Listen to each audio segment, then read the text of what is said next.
Welcome. Good morning, New Hampshire. Good morning, Maine. Chilly start. Good morning, New England. Good morning, worldwide. Hey, Google. Hey, Alexa, play the pulse of an H. Jack Heath. We are live, local, regional, and national, and I guess international, worldwide. The pulse of an H. And we make it easy for you if you want to watch the show, J Dog, our YouTube channel. Just simply go to YouTube, The Pulse of an H. You can watch us live the first hour every morning, kind of what TV used to be, but the whole streaming thing. Hey, are we finally done with the holidays? Are we finally done with all the holidays and the days off and the remote stuff? Can everyone get back to work? I don't know about you. I am ready, raring to go. Chilly start to the morning. Hope you had a good weekend, J Dog. And you and I were just going over the NFL. We'll come back to that. Before we do, Paul Steinhauser reports nationally for Fox News. Will be checking in with us in a moment. Fox Digital as well. Good morning, New Hampshire, the pulse of an H. Chilly start here, but in Washington, D.C., and across the mid-Atlantic, central parts of the country, places like Washington, D.C., today, January 6th, well, that date means something in terms of certifying the election results. We're going to talk about that, but also record snowfall potentially in that area today, not here, but in that area, including places like D.C. A big winter storm watch has been sweeping across, and places like Philly, D.C., might spare New York City somewhat. Also, speaking of what's happening this week in Washington, 14 days from today, President-elect President Trump will be president once again in the White House after his inaugural address. It's a couple weeks from now. Here in New Hampshire, lawmakers getting back to business Wednesday and Thursday. The House and the Senate, Anna Brown, Citizens Count will weigh in. Governor-elect Kelly Ayotte will be governor. Kelly Ayotte on Thursday in her inaugural address to the legislature. We may have some snow or system here this weekend, but let's wait until we get there. We've got a packed show for you. And right now we're going to go to Paul Steinhauser live with Fox. Paul, big, a lot going on politically, both nationally and locally.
Right.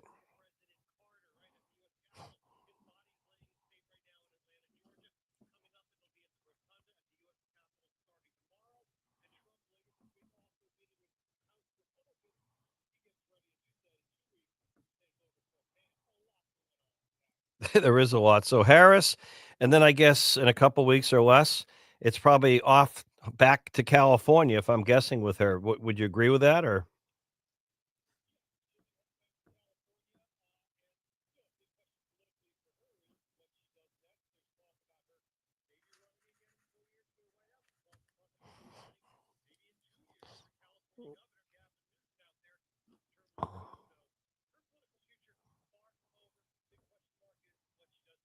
thank you, Paul. Paul Steinhauser, nationally for Fox, and for our Good Morning New Hampshire, the Pulse of an H. Thank you, Paul. Coming up in a little bit, Ashley Smith Thomas will look back 4 years, but today, January 6th, you just heard Steiny. Kamala Harris will preside and officially certify the election results for Donald Trump, and that'll be interesting today, even with the snowstorm there. It's interesting with Joe Biden, all the stuff he's doing in the end here. I meant to ask Paul, but I'll just float this one. I still would not be stunned. Still would not be stunned. I mean, nothing surprises us anymore. It's sad if we don't see Joe Biden pardon a few more family members, including his brother and maybe himself on the way out. It might be one of those Sunday afternoon, one last Biden, a few more pardons. I wouldn't be shocked. Would not be shocked. Hey, also coming up today, we're going to be hearing on the State House stuff here locally. You heard in some of the news with Mike Pomp in our morning information center, but our local news, NH1, that one of the bills that New Hampshire lawmakers will consider will be legalizing marijuana for greater recreational use. There'll be some other measures, but this week they all get together, and Anna Brown will be coming up to kick off our 10 o'clock hour this morning, and she's going to be talking about some of the big measures as well as the schedule really here.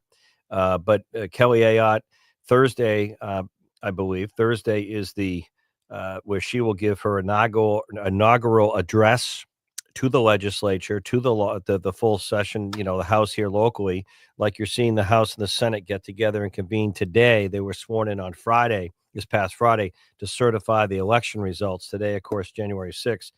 But the House rules votes Wednesday should be interesting on kind of subpoena powers, public hearings, dress code, things like that. Those the nomenclature or the rules, the ethics for the House. So it's a busy week, and it really mirrors what's happening in Washington.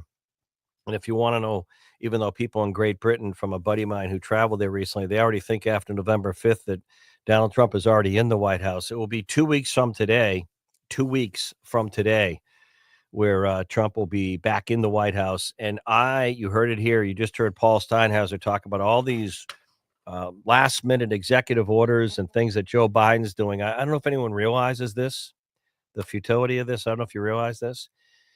There's a new administration coming in 14 days, and Trump's going to undo probably 98% of what Joe Biden is trying to do. So I'm just pointing that out. I think you're going to see, if you think the first day or two, it's funny sometimes these people run for president.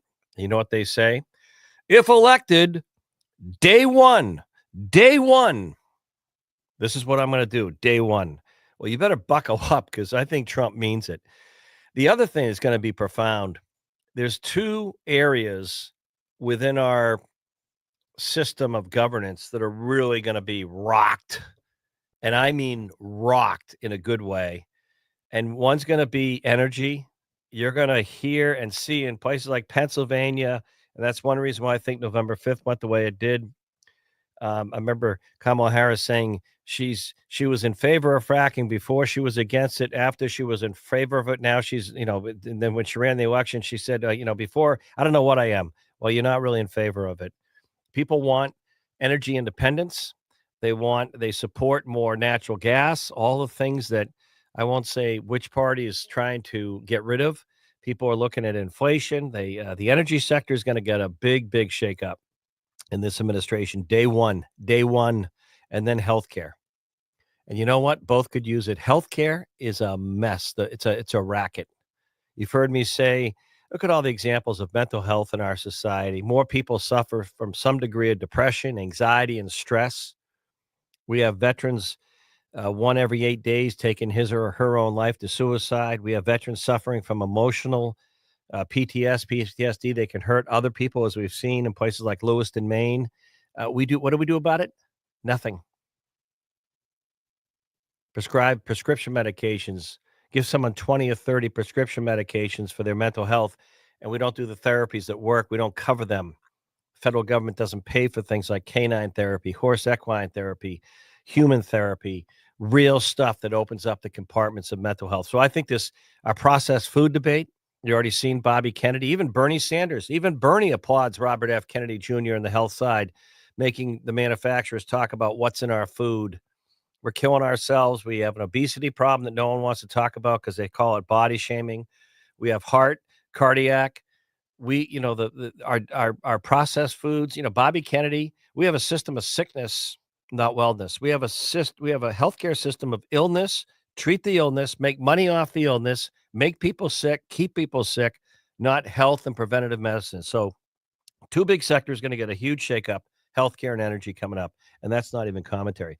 J-Dog, before we go to Ashley real quick, Patriots obviously looking for a new coach. That decision was made before yesterday's Buffalo game, obviously. The only person that didn't know that probably was Gerard Mayo. Kind of feel badly for him because he inherited a pretty weak roster, but they're going to try and get a whole new day in Foxborough. Good luck.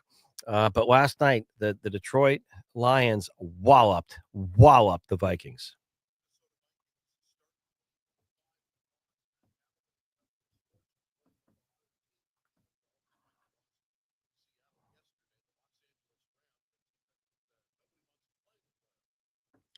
Yeah, it's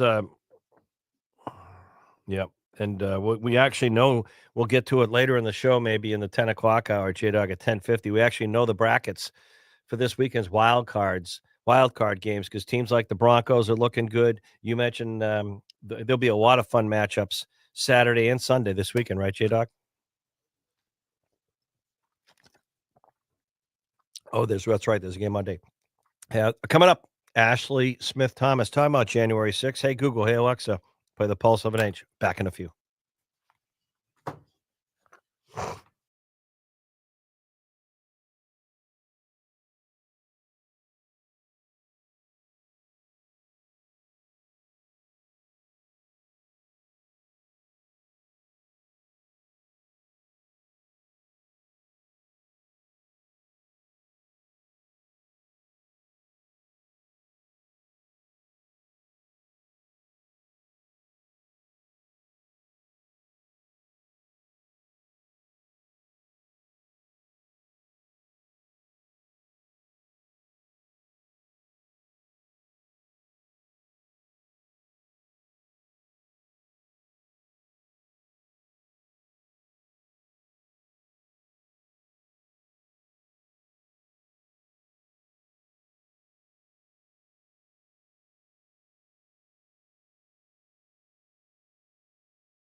All right, we are back.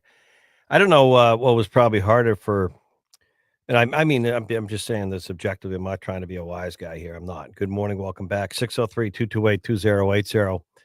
January 6th today, Vice President Harris will play that role of certifying the election results in the election she lost in to Donald Trump. And if you remember the day after that, it was later in the afternoon. She down in actually where she went to college, and I think it was D.C. She gave her concession speech. So I don't know what was harder, doing that or this, but it's part of the process. So that's today, and then we kick off all the local stuff here Wednesday, Thursday. Governor-elect Kelly Ayotte will deliver her inaugural address as Governor Kelly Ayotte on Thursday to the joint session of the House and the Senate here. But it's going to be a pretty interesting session here. Um, and I don't know. Did you catch, by the way, speaking of Joe Biden, I just said on his way out, I doubt he's done with the pardons. I think there could be a few more Biden family members that get a pardon this Sunday. I don't know why that feels like the day. If you notice, this administration, they love doing stuff on Sunday. Sunday is a day of rest and wild card NFL football, but this administration loves to make and put out major news on Sunday, hoping no one pays attention. I think there'll be a few more pardons. I don't think he's done. But Joe Biden, this is almost funny. This is a story nationally in Fox, and I don't know, maybe some of the other outlets. President Joe Biden gave some parting attacks to the national press during a public White House event last night. Lucas Tomlinson reported that after signing the Social Security Fairness Act, Biden took a few questions from the crowd, which led the president to target President-elect Donald Trump. And this is pretty good stuff. This is last night. Because Joe Biden, say one thing, do another, Joe. Do you still believe, this is what he says, do you still believe he's a threat to democracy? A reporter asked last night, Joe Biden. Well, I think what he did was a genuine threat to democracy, Biden responded. But then he went on to say, after responding to the allegation that Trump plans to end birthright citizenship, Biden has switched to the topic of attacking reporters. This is good. I might be the oldest president, but I know more world leaders than any of you have ever met in your whole goddamn life, Biden has said. So the angry old man now is coming out. The angry old guy.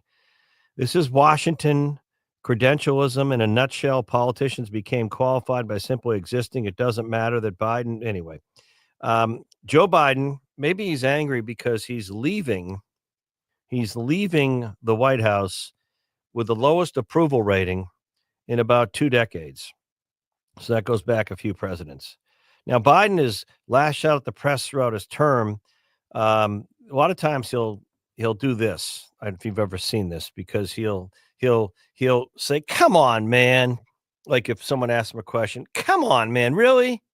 Really? Come on, guy. Come on, man." And it's interesting because this is what he said last night. President Biden, this last night, do you think we can get a hostage deal by the end of your term? An Israeli Channel 13 correspondent asked. They got a war going on over there, right? Biden replied, stating, "Do you think you can keep from getting hit in the head by that camera behind you?" What the hell does that mean? That's what he said to a reporter recently, and was asked about a hostage deal. So, what's funny about all this is it's funny. I'm sorry. This is funny to me in some commentary, because this guy, Joe Biden, has had it easier from the national mainstream media than any president, I think, in the modern time. They gave him a bye. They did his work for him. The press secretaries, plural, intimidated, threatened the press. If they ask anything hard, they weren't going to be allowed or credentialed into the room. Remember when they'd put up these big cue cards of the cameras, and the photographers would pick up behind Biden, like, "Stand here. Number one, your first question will go to," and they'll spell the name big, and I'm being hypothetical, "Melanie Johnson, ABC News." And then Biden would act like it's natural. Points over here. Melanie Johnson, ABC News. Go ahead. And there'd be question number 2 over there with an arrow. They spelled all this out. The media goes along with it. For 3+ years, we see a old and confused, stumbling, bumbling president. Not only we, the world sees it. The world sees it. It's amazing in this day and age. Nothing is invisible. Nothing is you can't hide. Our adversaries saw it. And then we, as the dumb sheep out there in the fields, didn't see it until the debate in Atlanta when Biden imploded in the first. I knew in the first 2 or 3 minutes if it was a mixed martial arts fight, the referee would have called that in the first 5 minutes. Would have called it for Trump, but by 9:15 it was over. The debate in Atlanta. I love Trump's line during the debate. At one point, Trump says, Biden says something, and they ask Trump a question. He goes, "Well, he just tried to answer." He goes, "I don't know what the heck he said. I don't think he knows what he said." Joe Biden didn't know where he was, what he was saying, but I don't know why this is. I see. I don't believe in the spin and the coincidence stuff. As I get older, I don't. I guess I get a little more cynical, a little more. I don't believe everything I'm told or spoon fed. You know, I just I've been that way my whole life, not just during COVID when they said, "Oh, get the vaccine and the booster and you won't transmit COVID." Okay, great. Yeah, tell me another one. But Biden, they told us that he was fine, that he wasn't too old, he wasn't too confused. All the polls said going into the election he was too old, too confused. Young voters didn't want him to run again. No one wanted, but he wanted to run again until they forced him out. Well, someday we'll hear we forced him out, but that won't be today. That won't be today. But Joe Biden came, the whole thing was a sham. The whole presidency, in my opinion, was a sham. I mean that sincerely. I'm not trying to be flip here. The whole presidency was a sham. There was nothing genuine about it. He was propped up, and he's upset at the national media last night at the White House, scolding them like an angry old guy that he is. Angry, angry that he's going out this way, angry that he was forced out, angry at his own party, angry at life, angry at the media, angry at Trump. I call that blame everyone but look in the mirror. I call that blame everyone but look in the mirror. So Joe Biden's unhappy on his way out. Wah, wah, wah. I asked him in 2020 in a one-on-one interview I had with him on my morning show, why are you running at this stage of your life? And he paused. He said, well, I talk to the kids and the grandkids, and they think that I'm the only one who can save this country. The whole Biden White House, in my opinion, has been a sham. And now he's upset on the way out. And you know what? The only person he should be upset with is look in the mirror. You chose this. You wanted to do it. Be responsible. Hold your head high. You just praised Jimmy Carter. You were just talking about Jimmy Carter and what a amazing individual he was after his presidency. Why don't you learn from that? Hold your head high. Be gracious.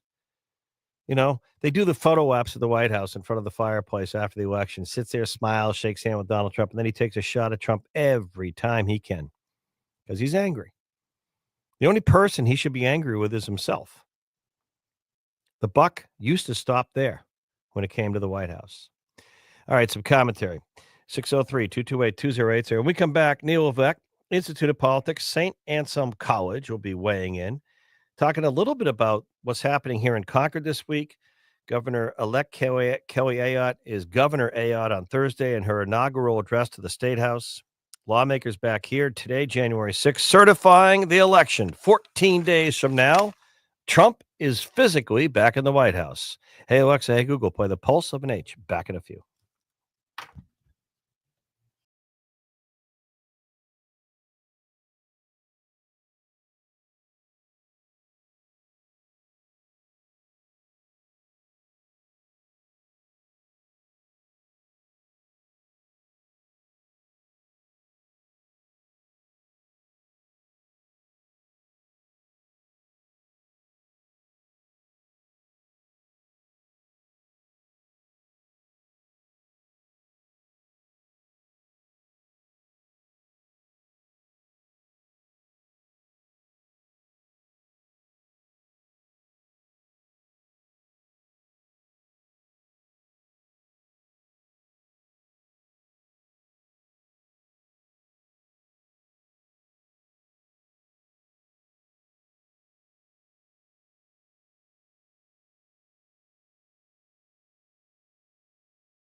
You know, age is not a fun thing for anyone, but I just Neil Levesque, I'm gonna end with my last commentary and let you comment, but I want to move on and talk about today, January 6th in Washington, this week in Concord. Governor Kelly Ayotte on Thursday will become governor, if you will, officially not governor-elect, giving her inaugural address to the legislature. Neil Levesque, St. Anselm College Institute of Politics. Before we begin, good morning. How are you? Happy New Year. I think it's the first time you've been on this year because I know you've been like Rip Van Winkle or whoever it was, sort of sleeping for a month. Um, Neil, why is it I, Joe Biden was portrayed when he ran as this nice, moderate fellow, diplomat, could work across the aisle, pleasant, experienced. He gets in there. He has the most partisanship political administration I've ever seen. Too old and too confused in the beginning. Forced out. Now the hours are ticking at the end. Last night, he's blasting the press corps at the White House, asking him questions. He's mad. He's angry. He's still taking shots at Trump. He says Jimmy Carter was a gracious, wonderful person after his presidency. Joe is a nasty old guy, and he's unhappy. And I'm looking at this going, wah, wah, wah, blame yourself. You got no one to blame. You're the one who chose and ran for the job. It's just how I feel.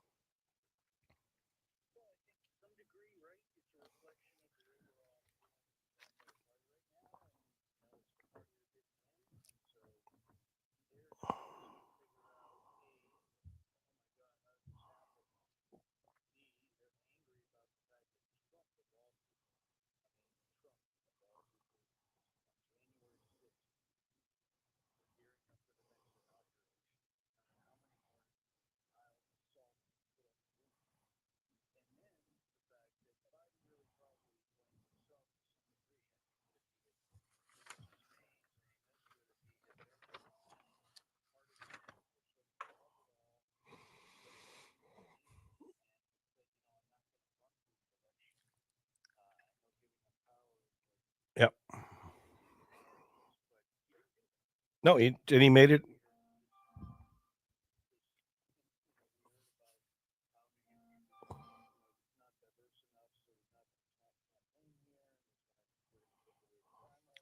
Yeah. Yeah.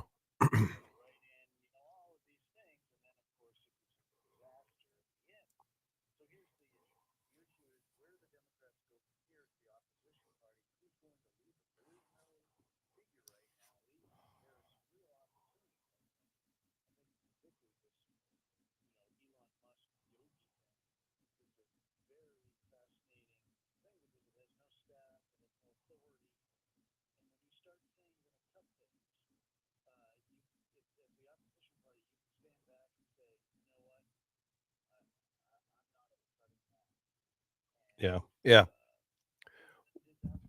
Well, can I go back though to what you said and your chronology was right on. I've often commented, and I used to say to my kids when they were younger, I don't know if they listened, but you know what's amazing, Neil? We make decisions. People don't know it. We make decisions every day in our life. Eat this, drink that, slow down when you're driving or not, wear a seatbelt or not, wake up, work out, do this for a career, don't do this, call someone you haven't talked to in a while, eat this, don't eat that. We make decisions you don't know about, probably, I don't know, probably hundreds a day. So Biden made some decisions there.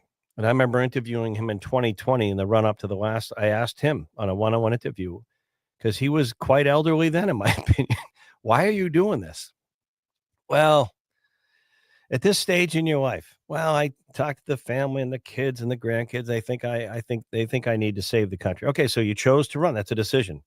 And then once you got in there, you chose to run again, right? You made that decision. So stop whining.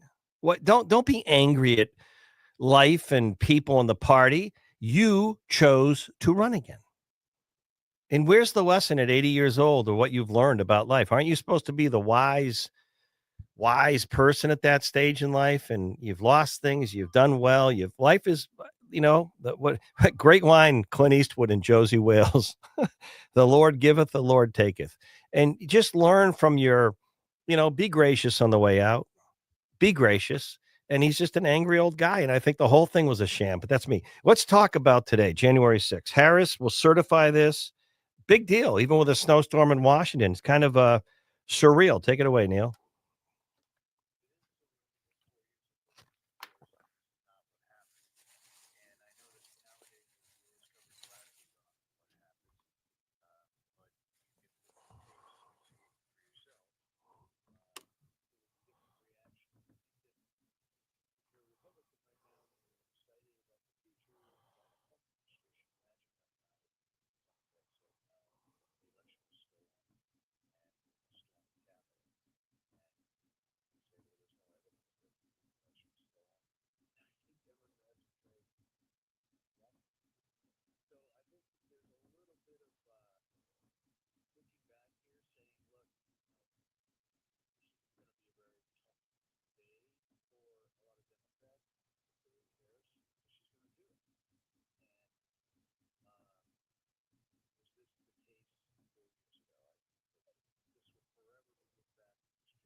Okay, let's do the local stuff. Neil Levesque, St. Anselm College, Institute of Politics. Big week.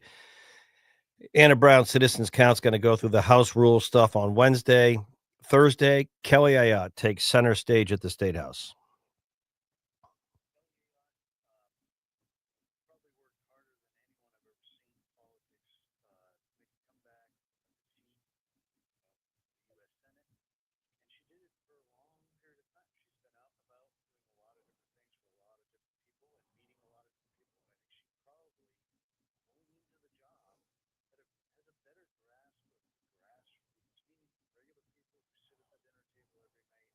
Hmm. Yeah.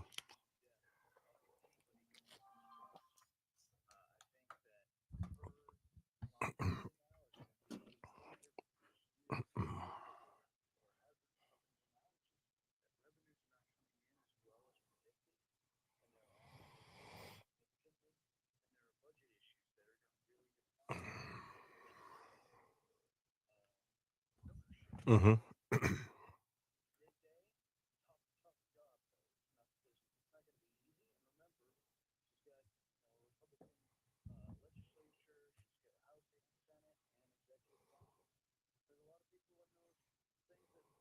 Hmm.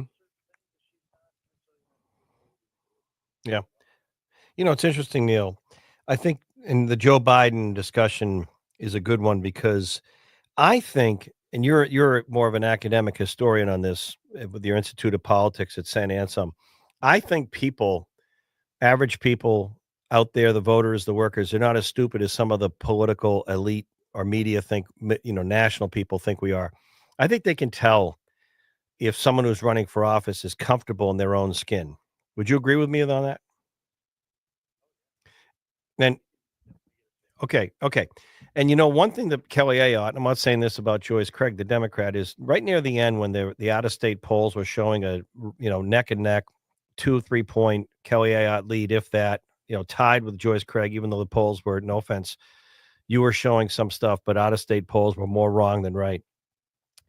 Kelly Ayotte told, I think someone I talked to was on my show, a confidant of hers. She said, I'm comfortable no matter what happens. I can accept it. I feel really good about the race we've run, and I'm at total ease going into this. And I think that sort of came across. And I think sometimes people who run for office, they try and be one thing. I remember, give me a minute. It was either, I think it might have been Al Gore at WMUR when I met him, and he was going through all that, or it might have been someone who had run. And then after he had lost, I was doing an interview with him, and I said, if you had been that person before, natural, funny, relaxed, people would have probably voted for you. So I think sometimes, being yourself and being comfortable, you can tell. I don't want to bring up the NFL. He didn't play yesterday because he doesn't have to. But when Patrick Mahomes is playing quarterback, what do you see? You know what you see? He's like a little kid doing what he loves to do as naturally as he could possibly do it.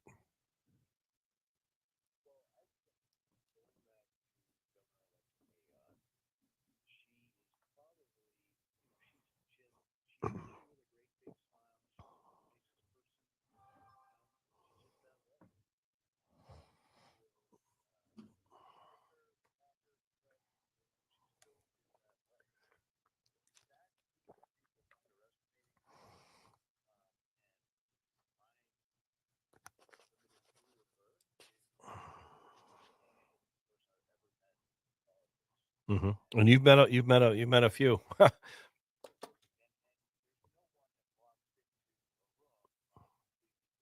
Right. Right. You know, a lot of that comes from, though, a lot of that comes from being an attorney, trial attorney, attorney general, and Harris, to a point, I thought she was gonna do better as a candidate, but that's a good example. Harris outlawyered Trump in their only debate, but it didn't end up mattering because she was not comfortable, in my humble opinion. You could tell that Kamala Harris was struggling to sort of find some degree of comfort to answer questions of who she was, why she was running, how she was gonna be different than Biden, and she was just playing a role, whereas Trump is Trump. Trump is Trump. And the last thing I'll say is Chris Sununu, the outgoing governor, is a good example of someone who is comfortable in his own skin being governor. You could tell he's almost having fun with it.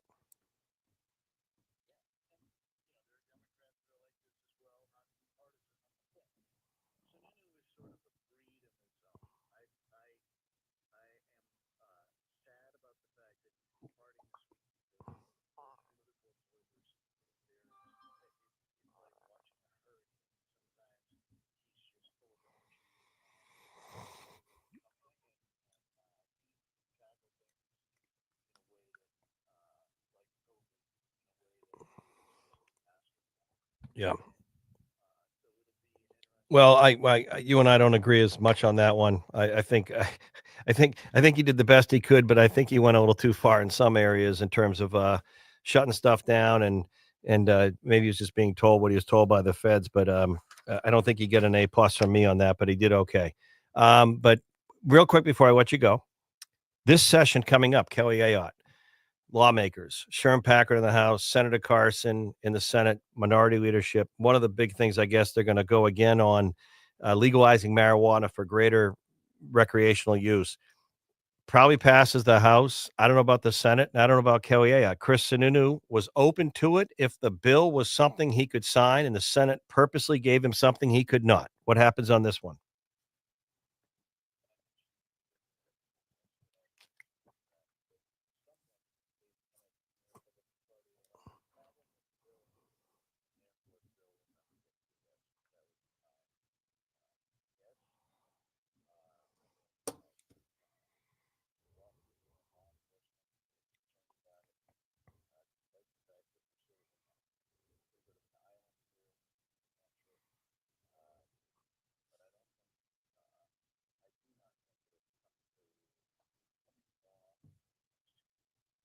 All right. That's well, you know what? Unlike some politicians, you answered my question. No, I'm kidding. Thank you, Neil.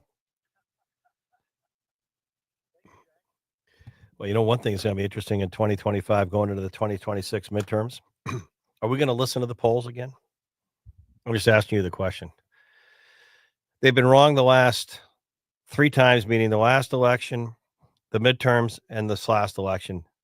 Wrong. Are we going to listen to these polls anymore? The way people get information, handheld society, on demand information. Are we going to listen to the polls? They're going to be wrong again. I guarantee. Are we going to listen? I don't know. Some questions. All right, we come back. Doug Tangton, world market perspective on the economy as we get into the new year next.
I had to chuckle there. Doug Tangdon telling J Dog during the break, just suck it up, J Dog. Don't worry about this colder weather. Embrace it, love it.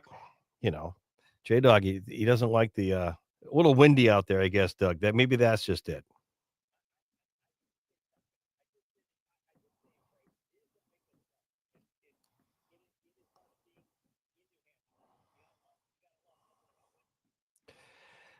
I don't disagree. All right, Doug, listen. I can't I'm I'm still I need your your view on this because I'm still pretty confused, and I mean that without being funny, on where things are truly at with this economy. And I mean that because I see so much um, mixed signs. I affordable housing is still a major problem in New England, not getting any better that I can see. I still see inflation high in terms of cost of things. Nothing's coming down. Healthcare deductibles are going up, not down. People seem to be in the same place they were last year, and I don't see any profound change, but I can't tell what's going on. And I mean that. I can't look and say, okay, we're going to have a good couple of years. We haven't had a real, what I call recession, although they changed the rules a few times during the Biden administration since what, 2018. So tell me, are we going to have a good economy for small business in 2025 and households here in New England or not?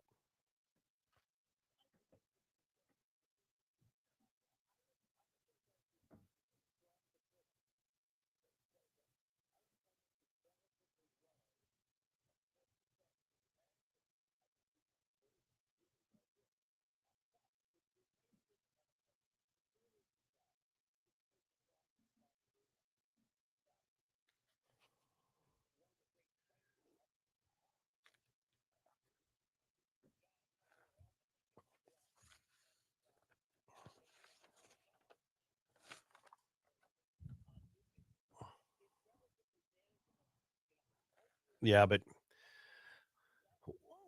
the let me play devil's advocate though, because we have time. If we're relying on entrepreneurism with most people, if they lose their job, I'm even more worried because not everyone's an entrepreneur. I wish everyone was. I think we all need to be in sales. I think everyone needs to be innovative and an entrepreneur. You're an entrepreneur. I guess I am to a point over the years. You have to constantly reinvent yourself, but most people just want to work for a living. And if they lose their job and they have a good one, they might get another one, but it might be 50% of the pay they were getting in the job they lost.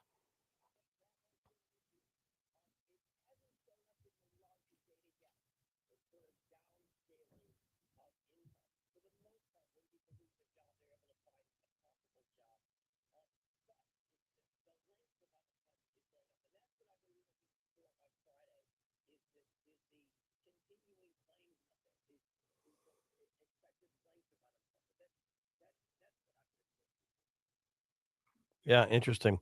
All right. What about buying a house or selling a house in the next year locally? Are we gonna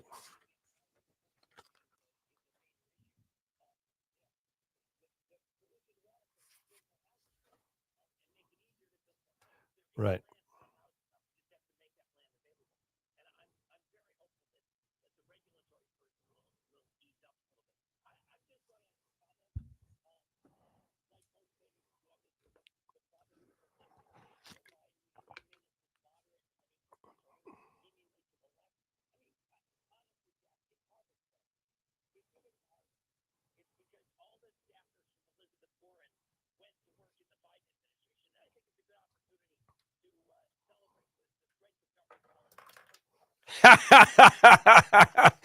The Ivy League. You know what? Wait a minute. Elizabeth Warren, her big concern in 2025 as the U.S. Senator from the People's Republic living in Cambridge and Massachusetts is the cost of taking care of your pet, not yourself. That's what keeps her up at night. How do they? I got to tell you, I people forget she did pretty well in the primary run in 2020. She was like in the top 3 or 4 or whatever. It was Buttigieg here. I mean, Bernie, Buttigieg, Warren, Klobuchar, Biden. How and why do they keep reelecting her in Massachusetts? I mean, she seems to be like from the loony bin, politically speaking.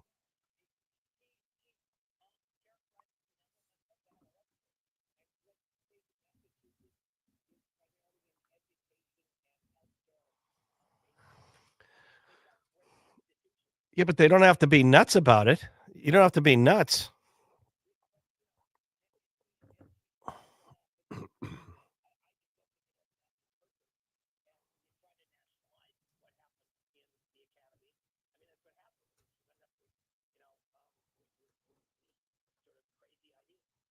But you know what? If you want to get a Oh, I have no problem blaming Harvard or any of the Ivies, no offense. I mean, if you and I wanted to get a job working at Harvard and we said we were Native American, what the heck? We'd probably get what? Told to go hit the curb and it worked for her. It worked for her.